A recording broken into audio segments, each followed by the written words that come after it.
today I want to talk about the piVPN. I've got this up and running now on my Raspberry Pi Model 3B Plus, which I have done a couple of videos on previously. So if you watch those, if you haven't watched them, go back and look at those. And if you have watched them, you'll know what I'm talking about. But I'm really loving the Pi because I've set up several things. piVPN is one of them. This is what I want to talk about today. This is the website for setting up piVPN. It's called www.pivpn.io, and it's the piVPN project here, which is a low-cost, high-security application that runs on the Raspberry Pi. I've got it running now with separate accounts for my iPhone, my iPad, my Linux, Arch Linux desktop or laptop rather, and my Windows 10 Pro main PC tower, and I'm connecting to it almost immediately when I hit the connection, and it's doing its job. It's 2048-bit RSA encryption, and stays rock solid connected until I either drop the Wi-Fi, leave the area of the Wi-Fi, or shut down the VPN intentionally. In order to, you need to go up on this website and read about this. If you have a Raspberry Pi, visit this website. I'll put the link down in the bottom there of the video. Take a look at it and install it, and I think you'll be very happy with it. I was paying €7, which is equivalent to about $8.50 or more in US dollars per month. For AirVPN, which is out of the UK now. It's a great VPN, don't get me wrong. Does things that the piVPN doesn't, like hide your IP, and it can make you look like you're in another country when you're not. I don't really need that. All I need is to have a tunnel of secure traffic going from my device, my mobile device, out to the internet and back. And it is reachable outside the LAN. I can go out to an internet cafe, airport, library, connect to it on the device as well, because I've opened up the router with a port forwarding rule to get back to the Pi at the IP address of the Pi to actually connect to my piVPN OpenVPN service. It is OpenVPN.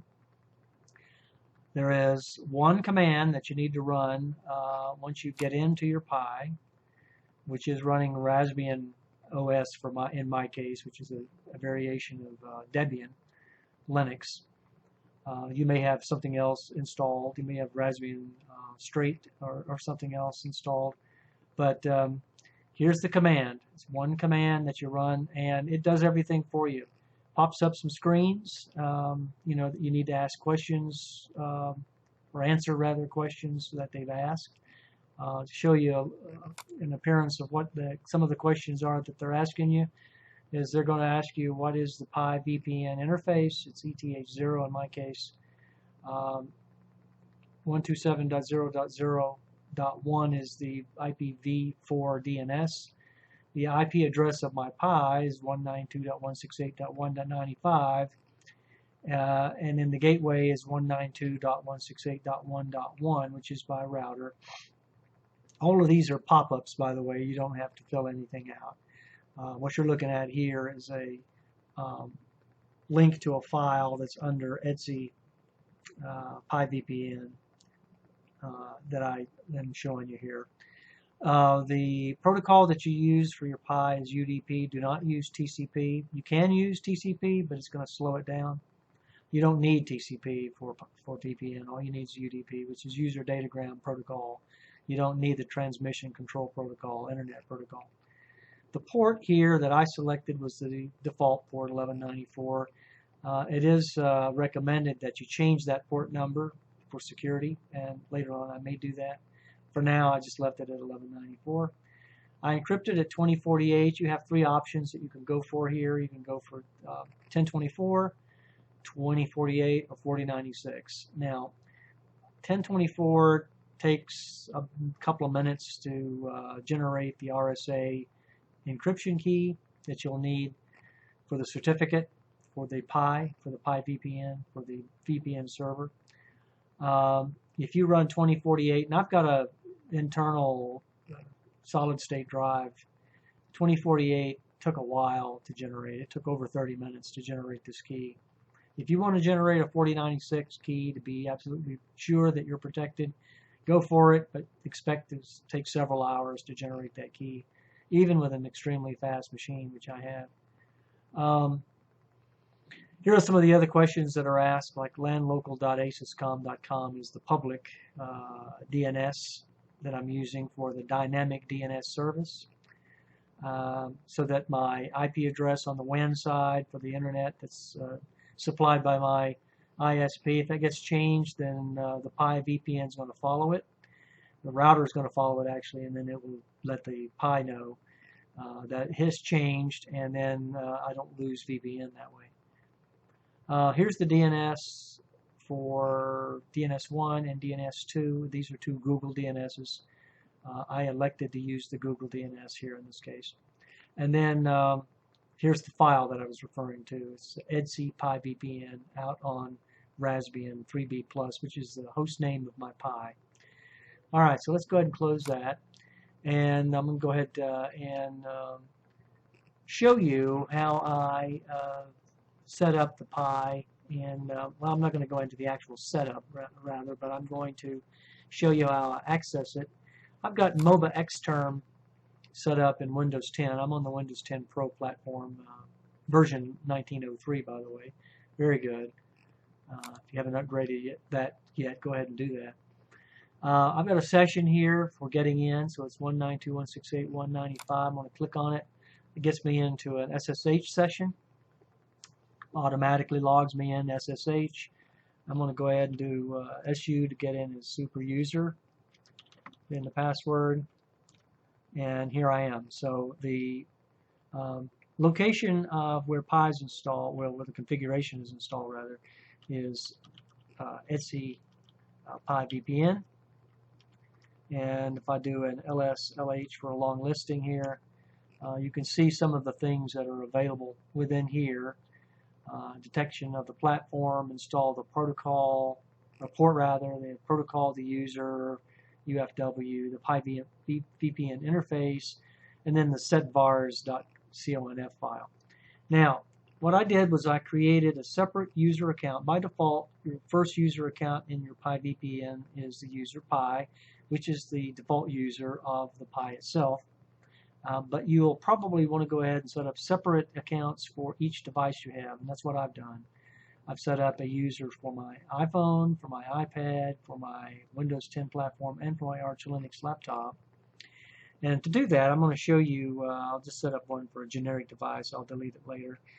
To do that, all you need to do is do piVPN add, and it asks you enter the name of the client. And this is a client that you have on your network that you want to set up an account for. So I'm just going to say node 1. Okay, and then it's going to how many days should the certificate last. You can change this, but by default it's 1080. I'm going to leave it at that.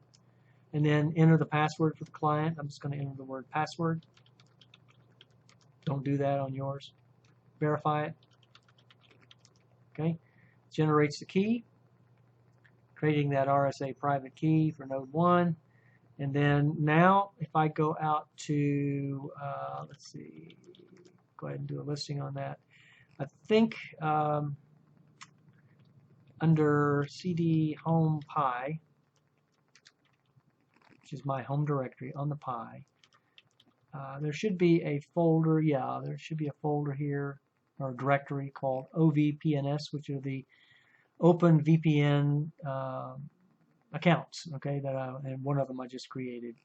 And so I'm going to CD into OVPNS and then run a long listing of that directory, and you can see here's the node1.ovpn file that it generated.